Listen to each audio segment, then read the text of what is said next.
श्री सत्यनारायण भगवान की कथा।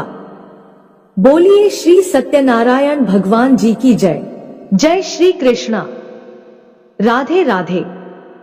श्रोताओं, आप सभी का दिन शुभ और मंगलमय हो। आज हम सुनेंगे बृहस्पतिवार की व्रत कथा। इस व्रत को करने से समस्त इच्छाएं पूर्ण होती है और बृहस्पति महाराज प्रसन्न होते हैं और इस व्रत से धन, विद्या, पुत्र तथा मनोवांछित फल की प्राप्ति होती है।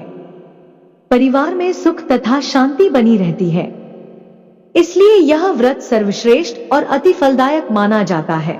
तो आज की इस वीडियो में आप सभी भक्तगण सुनेंगे श्री सत्यनारायण भगवान की संपूर्ण कथा।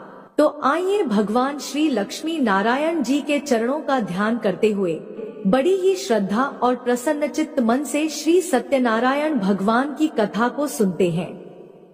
किंतु एक बात का विशेष ध्यान रखिएगा कि इस कथा को पूरा अवश्य सुनिएगा, क्योंकि सत्यनारायण भगवान की कथा को आधा अधूरा सुनने से हमें शुभ फल की प्राप्ति नहीं होती है। सनातन धर्म से जुड़ा शायद ही कोई ऐसा व्यक्ति होगा जिसने श्री सत्यनारायण भगवान की कथा का नाम न सुना हो। इस कथा को सुनने का फल हजारों सालों तक किए गए यज्ञ के बराबर माना जाता है। शास्त्रों के अनुसार ऐसा माना गया है कि इस कथा को सुनने वाला व्यक्ति अगर व्रत रखता है तो उसके जीवन के दुखों को भगवान श्री हरि विष्णु स्वयं ही हरण कर लेते हैं। स्कंद पुराण के अनुसार भगवान सत्यनारायण श्री हरि विष्णु का ही दूसरा रूप है। इस कथा की महिमा को भगवान श्री सत्यनारायण ने अपने मुख से देवर्षि नारद को बताया है। पूर्णिमा के दिन इस कथा को सुनने का विशेष महत्व है। कलयुग में इस व्रत कथा को सुनना बहुत पुण्य प्रदान करने वाला माना गया है। तो हमारी आपसे विनम्र विनती है कि इस कथा को पूरा अवश्य सुनिएगा। जो लोग पूर्णिमा के दिन सत्यनारायण भगवान की कथा नहीं सुन पाते हैं, वे कम से कम भगवान सत्यनारायण का मन में ध्यान कर ले, इससे विशेष लाभ होता है। पुराणों में ऐसा भी बताया गया है कि जिस स्थान पर श्री सत्यनारायण भगवान की पूजा होती है, वहां गौरी, गणेश, नवग्रह और समस्त दिक्पाल आ जाते हैं। इस कथा के प्रभाव से खुशहाल जीवन, दाम्पत्य सुख, मनचाहे वरवधु, संतान, स्वास्थ्य जैसी समस्त मनोकामनाओं की पूर्ति होती है। अगर पैसों से जुड़ी कोई समस्या है तो यह कथा किसी संजीवनी से कम नहीं है। प्रिय श्रोताओं, जब भी मौका मिले भगवान सत्यनारायण की कथा अवश्य सुने और सुनाएं। आइए भगवान श्री लक्ष्मी नारायण जी के चरणों का ध्यान करते हुए इस कथा को सुनते हैं। एक समय की बात है, नैमिषारण्य तीर्थ में शौनक आदि 88,000 ऋषियों ने श्री सूत जी से पूछा, हे प्रभु, इस कलयुग में वेद विद्या रहित मनुष्य को प्रभु भक्ति किस प्रकार मिल सकती है तथा उनका उद्धार कैसे होगा? हे मुनि श्रेष्ठ, कोई ऐसा तप बताइए जिससे थोड़े समय में ही पूर्ण फल मिले और मनोवांछित फल भी मिल जाए। इस प्रकार की कथा सुनने की हम इच्छा रखते हैं। सर्व शास्त्रों के ज्ञाता श्री सूत जी बोले, हे वैष्णवों में पूज्य, आप सभी ने समस्त प्राणियों के हित की बात पूछी है, इसलिए मैं एक ऐसे श्रेष्ठ व्रत को आप सभी को बताऊंगा जिसे नारद जी ने लक्ष्मी नारायण जी से पूछा था और स्वयं लक्ष्मीपति ने मुनि श्रेष्ठ नारद जी से इस कथा को कहा था। आप सब इसे ध्यान से सुनिए। एक समय की बात है, योगीराज नारद जी दूसरों की हित की इच्छा लिए अनेकों लोकों में घूमते हुए मृत्यु लोक में आ पहुँचे। यहाँ उन्होंने अनेक योनियों में जन्मे प्रायः सभी मनुष्यों को अपने कर्मों द्वारा अनेकों दुखों से पीड़ित देखा। उनका दुख देख नारद जी सोचने लगे कि कैसा यत्न किया जाए जिसके करने से निश्चित रूप से मानव के दुखों का अंत हो जाए। इसी प्रकार मनन करते हुए वह विष्णु लोक में गए। वहां वह देवों के ईश नारायण की स्तुति करने लगे, जिनके हाथों में शंख, चक्र, गदा और पद्म थे और गले में वर माला पहने हुए थे। स्तुति करते हुए नारद जी बोले, हे भगवान, आप अत्यंत शक्ति से संपन्न हैं, मन तथा वाणी भी आपको नहीं पा सकती। आपका आदि, मध्य तथा अंत नहीं है। निर्गुण स्वरूप सृष्टि के कारण भक्तों के दुख को दूर करने वाले हैं। आपको मेरा नमस्कार है। नारद जी की स्तुति सुनकर विष्णु भगवान बोले, हैं मुनि श्रेष्ठ, आपके मन में क्या बात है? आप किस काम के लिए पधारे हैं? उसे निसंकोच कहिए। इस पर नारद मुनि बोले कि मृत्यु लोक में अनेक योनियों में जन्मे मनुष्य अपने कर्मों के द्वारा अनेकों दुख से दुखी हो रहे हैं। हे नाथ, आप मुझ पर दया रखते हैं तो बताइए कि वह मनुष्य थोड़े प्रयास से ही अपने दुखों से कैसे छुटकारा पा सकते हैं। तब भगवान श्री हरि बोले, हे नारद, मनुष्यों की भलाई के लिए तुमने बहुत अच्छी बात पूछी है, जिसके करने से मनुष्य मोह से छूट जाता है। वह बात मैं तुमसे कहता हूँ, उसे ध्यान पूर्वक सुनो। स्वर्ग लोक व मृत्यु लोक दोनों में एक दुर्लभ उत्तम व्रत है जो पुण्य देने वाला है। आज प्रेमवश होकर मैं उसे तुमसे कहता हूँ। श्री सत्यनारायण भगवान का यह व्रत अच्छी तरह विधान पूर्वक करके मनुष्य तुरंत ही यहाँ सुख भोग कर मरने पर मोक्ष पाता है। श्री हरि के वचन सुनकर नारद जी बोले, हे प्रभु, उस व्रत का फल क्या है और उसका विधान क्या है? यह व्रत किसने किया था? इस व्रत को किस दिन करना चाहिए? सभी कुछ विस्तार से बताइए।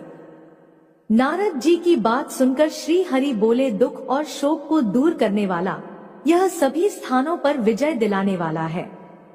मानव को भक्ति और श्रद्धा के साथ शाम को श्री सत्यनारायण भगवान की पूजा धर्मपरायण होकर ब्राह्मणों व बंधुओं के साथ करनी चाहिए।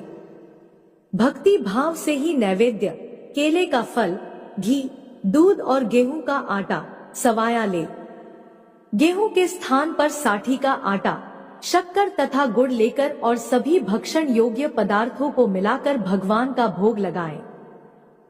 ब्राह्मणों सहित बंधु बांधव को भी भोजन कराएं, उसके बाद स्वयं भोजन करें। भजन कीर्तन के साथ भगवान की भक्ति में लीन हो जाएं। इस तरह से सत्यनारायण भगवान का यह व्रत करने पर मनुष्य की सारी इच्छाएं निश्चित रूप से पूरी होती हैं। इस कलिकाल अर्थात कलयुग में मृत्यु लोक में मोक्ष का यही एक सरल उपाय बताया गया है। इस प्रकार से श्री सत्यनारायण व्रत कथा का प्रथम अध्याय संपूर्ण हुआ।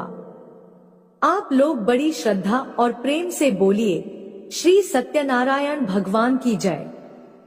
श्रोताओं, अब दूसरा अध्याय सुनिए।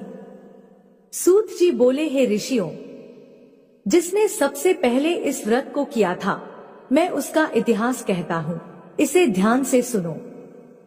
सुंदर काशीपुरी नगरी में एक अत्यंत निर्धन ब्राह्मण रहता था। भूख प्यास से परेशान वह धरती पर घूमता रहता था। ब्राह्मणों से प्रेम करने वाले भगवान ने एक दिन ब्राह्मण का वेश धारण कर उसके पास जाकर पूछा, हे विप्र, नित्य दुखी होकर तुम पृथ्वी पर क्यों घूमते हो? दीन ब्राह्मण बोला, मैं निर्धन ब्राह्मण हूँ, भिक्षा के लिए धरती पर घूमता रहता हूँ। हे भगवान, यदि आप इसका कोई उपाय जानते हैं तो मुझे बताइए। वृद्ध ब्राह्मण बोले कि सत्यनारायण भगवान मनोवांछित फल देने वाले हैं, इसलिए तुम उनका पूजन करो। इसे करने से मनुष्य सभी दुखों से मुक्त हो जाता है। वृद्ध ब्राह्मण बनकर आए सत्यनारायण भगवान उस निर्धन ब्राह्मण को व्रत का सारा विधान बताकर अंतर्ध्यान हो गए। ब्राह्मण मन ही मन सोचने लगा कि जिस व्रत को वृद्ध ब्राह्मण करने को कह गया है, मैं उसे अवश्य करूंगा। यह निश्चय करने के बाद उसे रात में नींद नहीं आई। वह सवेरे उठकर श्री सत्यनारायण भगवान के व्रत का निश्चय कर भिक्षा के लिए चला गया। उस दिन निर्धन ब्राह्मण को भिक्षा में बहुत धन मिला, जिससे उसने बंधु बांधव के साथ मिलकर श्री सत्यनारायण भगवान का व्रत संपन्न किया। भगवान सत्यनारायण का व्रत संपन्न करने के बाद वह निर्धन ब्राह्मण सभी दुखों से मुक्त हो गया और अनेक प्रकार की संपत्तियों से युक्त हो गया। उसी समय से यह ब्राह्मण हर माह इस व्रत को करने लगा। इस तरह से सत्यनारायण भगवान के व्रत को जो मनुष्य करेगा, वह सभी प्रकार के पापों से छूटकर मोक्ष को प्राप्त होगा। जो मनुष्य इस व्रत को करेगा वह भी दुखों से मुक्त हो जाएगा। सूत जी बोले, इस तरह से नारद जी से नारायण जी का कहा हुआ श्री सत्यनारायण व्रत को मैंने तुमसे कहा। हे विप्रों, मैं अब और क्या कहूं? ऋषि बोले, हे मुनिवर, संसार में उस विप्र से सुनकर और किस किस ने इस व्रत को किया, हम सब इस बात को सुनना चाहते हैं। इसके लिए हमारे मन में श्रद्धा का भाव है। सूत जी बोले, हे मुनियों, जिस जिसने इस व्रत को किया है वह सब सुनो। एक समय वही विप्र धन और ऐश्वर्य के अनुसार अपने बंधु बांधवों के साथ इस व्रत को करने को तैयार हुआ। उसी समय एक लकड़ी बेचने वाला बूढ़ा आदमी आया और लकड़ियां बाहर रखकर अंदर ब्राह्मणों के घर में गया। प्यास से दुखी लकड़हारा उन्हें व्रत करते देख प्रणाम कर पूछने लगा कि आप यह क्या कर रहे हैं तथा इसे करने से क्या फल मिलेगा, कृपया मुझे भी बताइए। ब्राह्मण ने कहा कि हे राजन, सब मनोकामनाओं को पूरा करने वाला यह सत्यनारायण भगवान का व्रत है। इनकी कृपा से ही मेरे घर में धन धान्य आदि की वृद्धि हुई है। विप्र से सत्यनारायण व्रत के बारे में जानकर लकड़हारा बहुत प्रसन्न हुआ। चरणामृत लेकर वह प्रसाद खाने के बाद अपने घर गया। लकड़हारे ने अपने मन में संकल्प लिया कि आज लकड़ी बेचने से जो धन मिलेगा उसी से मैं श्री सत्यनारायण भगवान का उत्तम व्रत करूंगा। मन में इस विचार को लेकर बूढ़ा आदमी सिर पर लकड़ियां रखकर उस नगर में बेचने गया जहां धनी लोग ज्यादा रहते थे। उस नगर में उसे अपनी लकड़ियों का दाम पहले से 4 गुना अधिक मिला। बूढ़ा प्रसन्नता के साथ दाम लेकर केले, शक्कर, घी, दूध, दही और गेहूं का आटा लिया और सत्यनारायण भगवान के व्रत की अन्य सामग्रियां लेकर अपने घर गया। वहां उसने अपने बंधु बांधव को बुलाकर विधि विधान से सत्यनारायण भगवान का पूजन और व्रत किया। इस व्रत के प्रभाव से वह बूढ़ा लकड़हारा धन पुत्र आदि से युक्त होकर संसार के समस्त सुख भोग कर अंतकाल में वैकुंठ धाम चला गया। इसी प्रकार श्री सत्यनारायण व्रत कथा का दूसरा अध्याय संपूर्ण हुआ। आप लोग बड़े श्रद्धा और प्रेम से बोलिए, श्री सत्यनारायण भगवान की जय। प्रिय श्रोताओं, अब श्री सत्यनारायण कथा का तीसरा अध्याय सुनिए। सूत जी बोले, हे श्रेष्ठ मुनियों, अब आगे की कथा कहता हूँ, उसे ध्यान पूर्वक सुनिए। प्राचीन काल में उल्का मुख नाम का एक बुद्धिमान राजा था। वह सत्यवक्ता और जितेंद्रिय था। प्रतिदिन देव स्थानों पर जाता और निर्धनों को धन देकर उनके कष्ट दूर करता था। उसकी पत्नी कमल के समान मुख वाली तथा सती साध्वी थी। भद्रशलाला नदी के तट पर उन दोनों ने श्री सत्यनारायण भगवान का व्रत किया। उसी समय साधु नाम का एक वैश्य आया। उसके पास व्यापार करने के लिए बहुत सा धन भी था। राजा को व्रत करते देखकर वह विनय के साथ पूछने लगा, हे राजन, भक्ति भाव से पूर्ण होकर आप यह क्या कर रहे हैं? मैं सुनने की इच्छा रखता हूँ, इसलिए आप मुझे बताने का कष्ट करें। राजा बोला, हे साधु, अपने बंधु बांधव के साथ पुत्र आदि की प्राप्ति के लिए एक महाशक्तिशाली श्री सत्यनारायण भगवान का व्रत और पूजन कर रहा हूँ। राजा के वचन सुन साधु आदर से बोला, हे राजन, मुझसे इस व्रत का सारा विधान कहिए। आपके कथनानुसार मैं इस व्रत को करूंगा। मेरी भी संतान नहीं है और इस व्रत को करने से निश्चित रूप से मुझे संतान की प्राप्ति होगी। राजा से व्रत का सारा विधान सुनकर व्यापार से निवृत्त होकर वह अपने घर गया। साधु वैश्य ने अपनी पत्नी को संतान देने वाले इस व्रत का वर्णन कह सुनाया और कहा, जब मेरी संतान होगी तब मैं भी इस व्रत को अवश्य करूंगा। साधु ने इस तरह के वचन अपनी पत्नी लीलावती से कहे। एक दिन लीलावती पति के साथ आनंदित हो सांसारिक धर्म में प्रवृत्त होकर श्री सत्यनारायण भगवान की कृपा से गर्भवती हो गई। 10वें महीने में उसके गर्भ से एक सुंदर कन्या ने जन्म लिया। दिनों दिन वह ऐसे बढ़ने लगी जैसे शुक्ल पक्ष का चंद्रमा बढ़ता है। माता पिता ने अपनी कन्या का नाम कलावती रखा। एक दिन लीलावती ने मीठे शब्दों में अपने पति को याद दिलाया कि आपने सत्यनारायण भगवान के जिस व्रत को करने का संकल्प किया था उसे करने का समय आ गया है। साधु बोला, हे प्रिय, इस व्रत को मैं उसके विवाह पर करूंगा। इस प्रकार अपनी पत्नी को आश्वासन देकर वह नगर को चला गया। कुछ वर्षों के तत्पश्चात कलावती शादी के योग्य हो गई। साधु ने एक बार नगर में अपनी कन्या को सखियों के साथ देखा तो तुरंत ही पुरोहित को बुलाया और कहा, मेरी कन्या के लिए योग्य वर देख कर आओ। साधु की बात सुनकर पुरोहित कंचन नगर में पहुंचा और वहां देखभाल कर लड़की के लिए सुयोग्य वर ढूंढा। साधु ने बंधु बांधव को बुलाकर अपनी पुत्री का विवाह कर दिया, लेकिन दुर्भाग्य की बात यह थी कि साधु ने अभी भी श्री सत्यनारायण भगवान का व्रत नहीं किया। इस पर श्री सत्यनारायण भगवान क्रोधित हो गए और श्राप दिया कि साधु को अत्यधिक दुख मिले। अपने कार्य में कुशल साधु बनिया जमाई को लेकर समुद्र के पास स्थित रत्नापुर नगर में गया। वहां जाकर ससुर दामाद दोनों मिलकर चंद्रकेतु नामक राजा के नगर में व्यापार करने लगे। एक दिन भगवान श्री सत्यनारायण की माया से एक चोर राजा का धन चुराकर भाग रहा था। उसने राजा के सिपाहियों को अपना पीछा करते देख चुराया हुआ धन वहां रख दिया, जहां साधु अपने जमाई के साथ ठहरा हुआ था।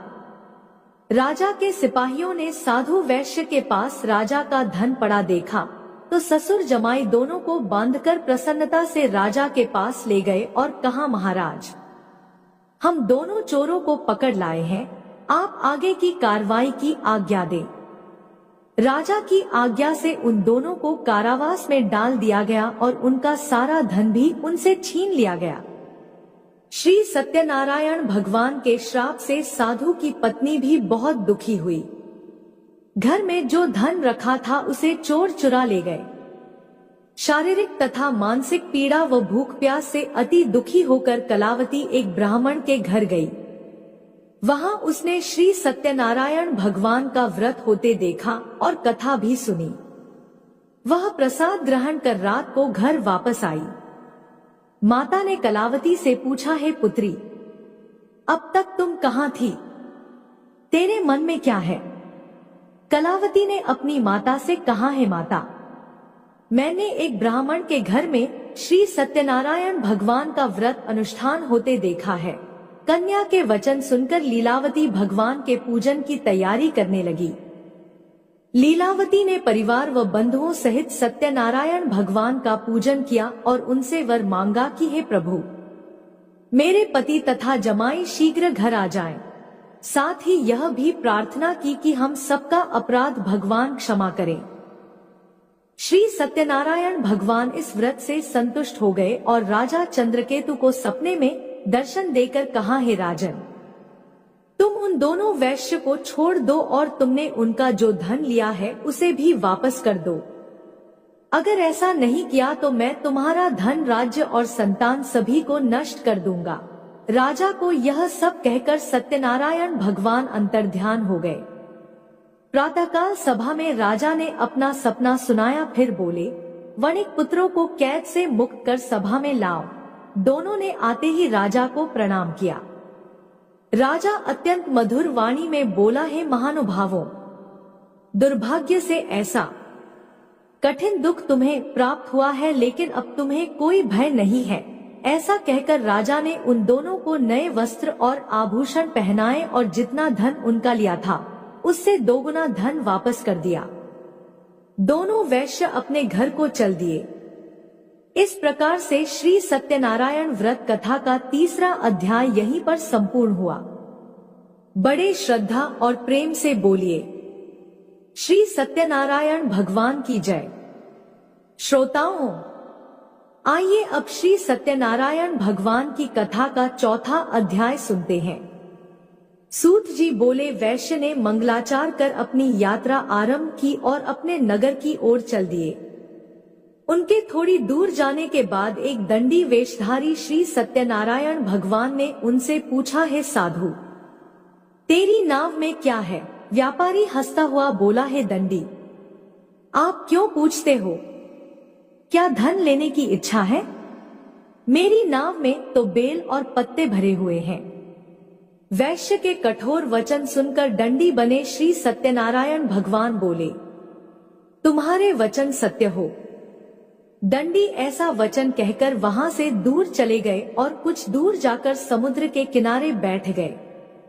दंडी के जाने के बाद साधु वैश्य ने नित्य क्रिया के पश्चात नाव को ऊंची उठती देखकर आश्चर्यचकित हो गया और नाव में बेल पत्ते आदि देख वह मूर्छित हो वहीं पर गिर पड़ा। मूर्छा खुलने पर वह अत्यंत शोक में डूब गया। तब उसका दामाद बोला, पिताजी आप शोक ना मनाएं, यह दंडी का श्राप है, इसलिए हमें उनकी शरण में जाना चाहिए, तभी हमारी मनोकामना पूरी होगी। दामाद की बात सुनकर वह दंडी के पास पहुंचा और अत्यंत विनम्रता एवं भक्ति भाव से प्रणाम करके बोला, है महाराज, मैंने आपसे जो असत्य वचन कहे थे उनके लिए मुझे क्षमा कर दीजिए। ऐसा सुनकर महान शोकातुर होकर दंडी भगवान बोले, हे वणिक पुत्र, मेरी आज्ञा से बार बार तुम्हें दुख प्राप्त हुआ है क्योंकि तुम मेरी पूजा से विमुख हुए। साधु बोला, हे प्रभु, आपकी माया से ब्रह्मा आदि देवता भी आपके रूप को नहीं जानते प्रभु। मैं तो अज्ञानी हूँ, कैसे जान सकता हूँ? आप प्रसन्न होइए। अब मैं अपनी सामर्थ्य के अनुसार आपकी पूजा करूंगा। हे प्रभु, मेरी रक्षा कीजिए और पहले के समान नौका में धन धान्य भर दीजिए। साधु वैश्य के भक्तिपूर्ण वचन सुनकर भगवान प्रसन्न हो गए और उसकी इच्छा अनुसार वरदान देकर अंतर्ध्यान हो गए। ससुर जमाई जब लौटे तो नाव धन से भरी हुई थी। फिर वही अपने अन्य साथियों के साथ श्री सत्यनारायण भगवान का पूजन कर अपने नगर को चल दिए। जब नगर के नजदीक पहुंचे तो दूत को घर पर खबर करने के लिए भेज दिया। दूत साधु की पत्नी को प्रणाम कर कहता है कि हे माता, स्वामी अपने दामाद सहित नगर के निकट आ गए हैं। दूत की बात सुन साधु की पत्नी लीलावती ने बड़े हर्ष के साथ श्री सत्यनारायण भगवान का पूजन कर अपनी पुत्री कलावती से कहा, है पुत्री, मैं अपने पति के दर्शन को जा रही हूँ, तू कार्य पूर्ण कर शीघ्र आ जाना। माता के ऐसे वचन सुनकर कलावती जल्दी से प्रसाद छोड़कर अपने पति के पास चली गई। प्रसाद की अवज्ञा के कारण श्री सत्यनारायण भगवान रुष्ट हो गए और नाव सहित उसके पति को पानी में डुबो दिया। कलावती अपने पति को वहां ना पाकर रोती हुई जमीन पर गिर गई। नाव को डूबा हुआ देख और कन्या को रोता हुआ देख साधु दुखी होकर बोला, हे प्रभु, मुझसे तथा मेरे परिवार से जो भी भूल हुई है उसे क्षमा करें। साधु के दीन वचन सुनकर श्री सत्यनारायण भगवान प्रसन्न हो गए और आकाशवाणी हुई, है साधु, तेरी कन्या मेरे प्रसाद को छोड़कर आई है, इसलिए उसका पति अदृश्य हो गया है।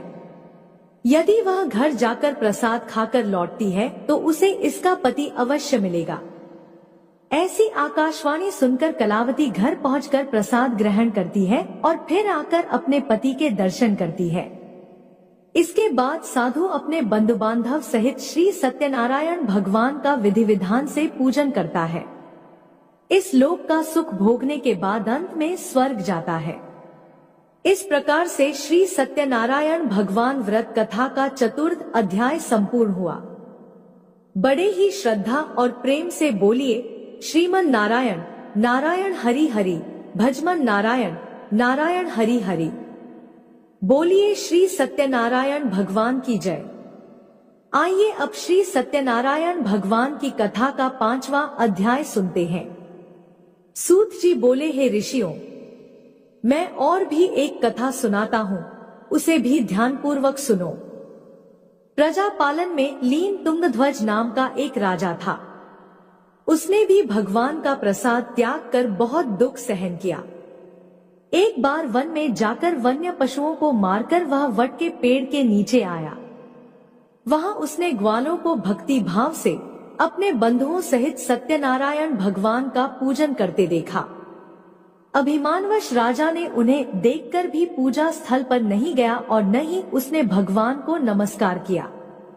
ग्वालों ने राजा को प्रसाद दिया, लेकिन उसने वह प्रसाद नहीं खाया और प्रसाद को वहीं छोड़कर अपने नगर को चला गया। जब वह नगर में पहुंचा तो वहां सब कुछ तहस नहस हो चुका था। वह राजा शीघ्र ही समझ गया कि यह सब भगवान ने ही किया है। वह दोबारा ग्वालों के पास पहुंचा और विधिपूर्वक पूजा करके प्रसाद खाया तो श्री सत्यनारायण भगवान की कृपा से सब कुछ पहले जैसा हो गया। दीर्घ काल तक सुख भोगने के बाद मरणोपरांत उसे स्वर्ग लोक की प्राप्ति हुई। जो मनुष्य परम दुर्लभ इस व्रत को करेगा अथवा सुनेगा, भगवान श्री सत्यनारायण की अनुकंपा से उसे धन धान्य की प्राप्ति होगी। सत्यनारायण भगवान की कृपा से निर्धन धनी हो जाता है और दुर्बल बलवान हो जाता है। संतानहीन मनुष्य को संतान सुख मिलता है और सारे मनोरथ पूर्ण होने पर मानव अंतकाल में बैकुंठ धाम को जाता है। सूत जी बोले, जिन्होंने पहले इस व्रत को किया है, अब उनके दूसरे जन्म की कथा कहता हूँ, उसे ध्यान पूर्वक सुनो। वृद्ध सतानंद ब्राह्मण ने सुदामा का जन्म लेकर मोक्ष की प्राप्ति की। लकड़हारे ने अगले जन्म में निषाद बनकर मोक्ष प्राप्त किया। उल्कामुख नाम का राजा दशरथ होकर वैकुंठ को गए। साधु नाम के वैश्य ने मोर ध्वज बनकर अपने पुत्र को आरे से चीर कर मोक्ष पाया। महाराज तुंगध्वज ने स्वयंभू होकर भगवान में भक्ति युक्त कर्म करके मोक्ष पाया।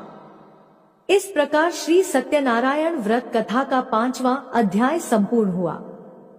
बड़ी ही श्रद्धा और प्रेम से बोलिए, श्री सत्यनारायण भगवान की जय। आइए अब श्री सत्यनारायण भगवान की आरती सुनते हैं। जय श्री लक्ष्मी रमणा स्वामी, जय लक्ष्मी रमणा सत्यनारायण स्वामी। सत्यनारायण स्वामी जन पातक हरना, ओम जय लक्ष्मी रमणा। रत्न जड़ित सिंहासन अद्भुत छवि राज स्वामी, अद्भुत छवि राज। नाद करद निरंतर, नाद करद निरंतर, घंटा ध्वनि बाजे, ओम जय लक्ष्मी रमणा। प्रगट भय कली कारण द्विज को दर्श दियो स्वामी, द्विज को दर्श दियो। बूढ़ा ब्राह्मण बनके, बूढ़ा ब्राह्मण बनके कंचन महल कियो, ओम जय लक्ष्मी रमणा। दुर्बल भील कराल जिन पर कृपा करी स्वामी, जिन पर कृपा करी। चंद्रचूर्ण एक राजा, चंद्रचूर्ण एक राजा, तिनकी विपत हरी, ओम जय लक्ष्मी रमणा। वैश्य मनोरथ पायो, श्रद्धा तज दीनी स्वामी, श्रद्धा तज दीनी। सो फल भोग्य प्रभु जी, सो फल भोग्य प्रभु जी, फेर स्तुति कीनी, ओम जय लक्ष्मी रमणा। भाव भक्ति के कारण छिन छिन रूप धरी स्वामी, छिन छिन रूप धरियो। श्रद्धा धारण कीनी, श्रद्धा धारण कीनी, जन को काज सरियो, ओम जय लक्ष्मी रमणा। ग्वाल बाल संग राजा वन में भक्ति करी स्वामी, वन में भक्ति करी। मन वांछित फल दीना, मन वांछित फल दीना, दीन दयाल हरि, ओम जय लक्ष्मी रमणा। चढ़त प्रसाद सवाया, कदली फल मेवा स्वामी, कदली फल मेवा।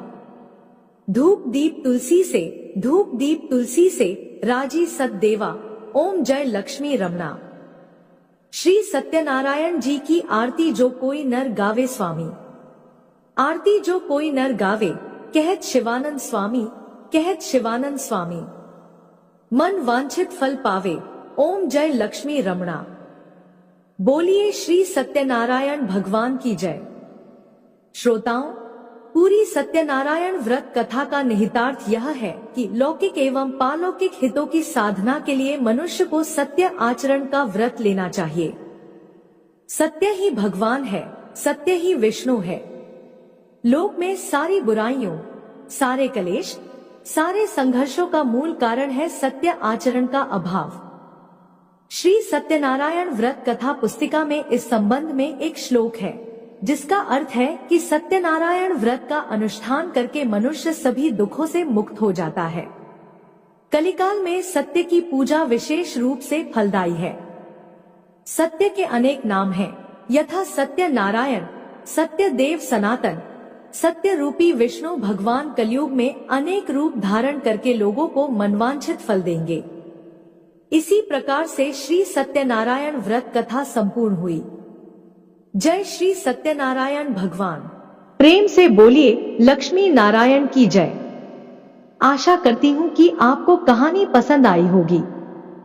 कहानी पसंद आए तो चैनल को सब्सक्राइब करें और वीडियो को लाइक और शेयर करें। जय श्री कृष्णा। राधे राधे। आपका दिन शुभ और मंगलमय हो।